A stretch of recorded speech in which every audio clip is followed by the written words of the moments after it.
Olá, tudo bem? Eu sou a professora Mônica, dou aula para a turma do Jardim 2, aqui do Colégio Petros. Já fazem 7 anos que eu estou nesse ramo da educação. E hoje eu venho trazer para vocês a importância da contação de histórias. Quem aí nunca ouviu, né? Aqueles contos clássicos de Joãozinho e Maria, né? A história do Pinóquio, Branca de Neve, que sempre traz um ensinamento, né? Através da história. Mas como que surgiu essa história?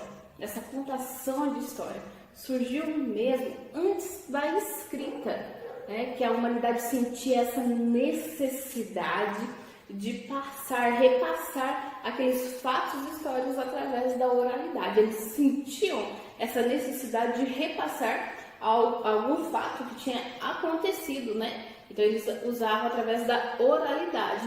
Foi onde surgiu essa contação de história. Quando eu digo contação de história, é diferente de leitura. Eu vou fazer uma leitura do livro. Por quê? Contação de história, o público-alvo é a educação infantil. Porque quando eu digo que eu vou fazer uma leitura do livro, eu preciso dele em mãos e eu vou seguir o padrão daquele autor.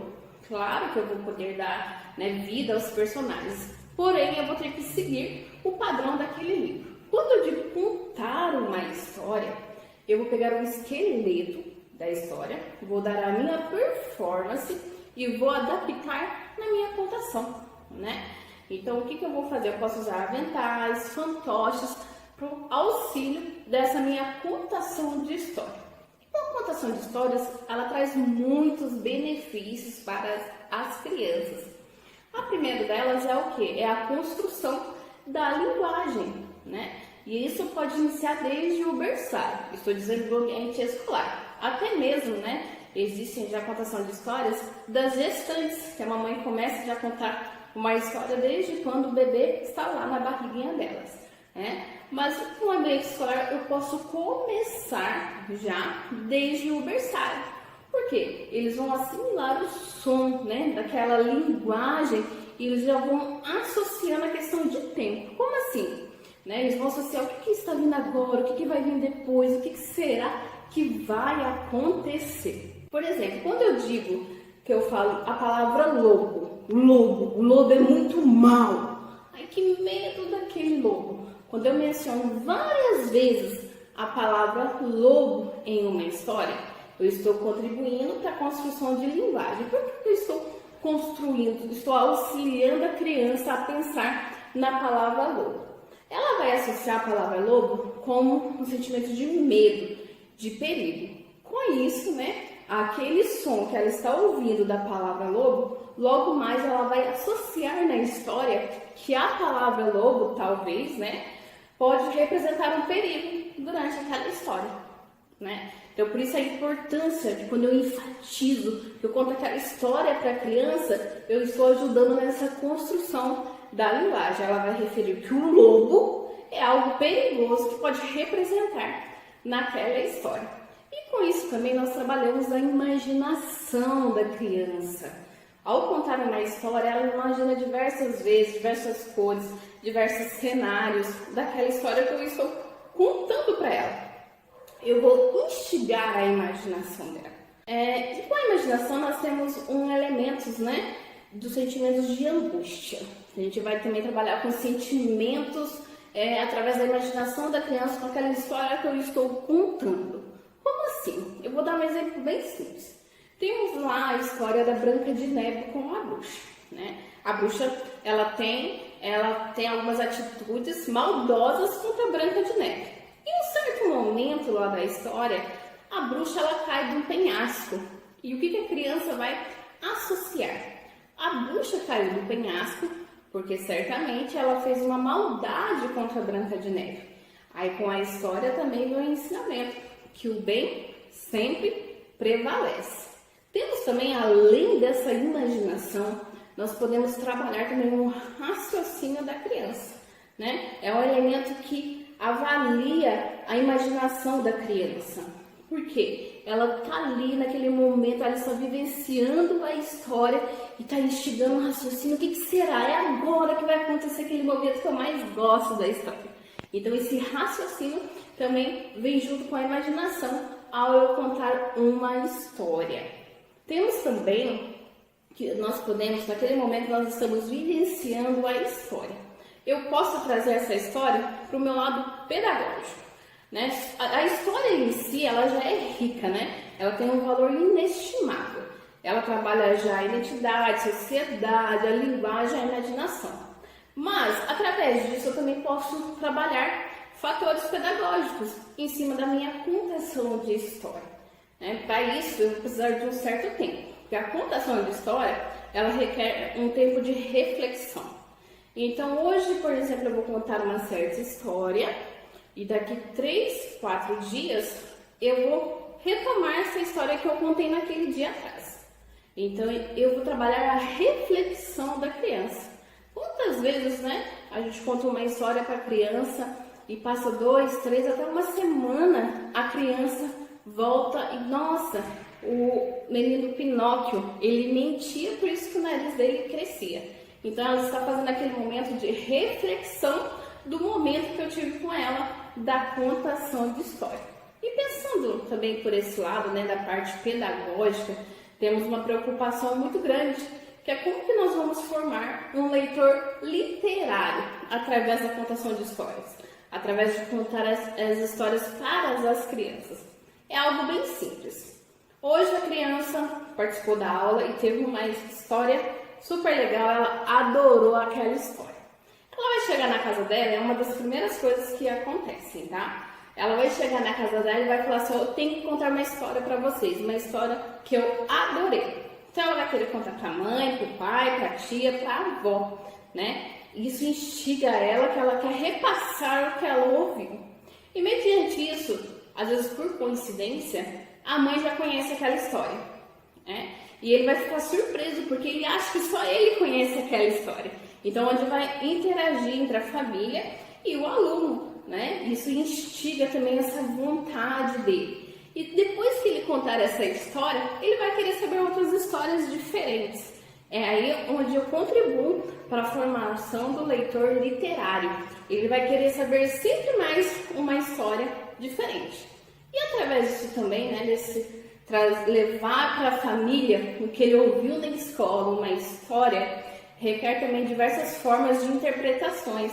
Porque às vezes a mãe conhece a mesma história da Branca de Neve de uma forma diferente, mas o conteúdo é o mesmo, né? Isso também contribui bastante.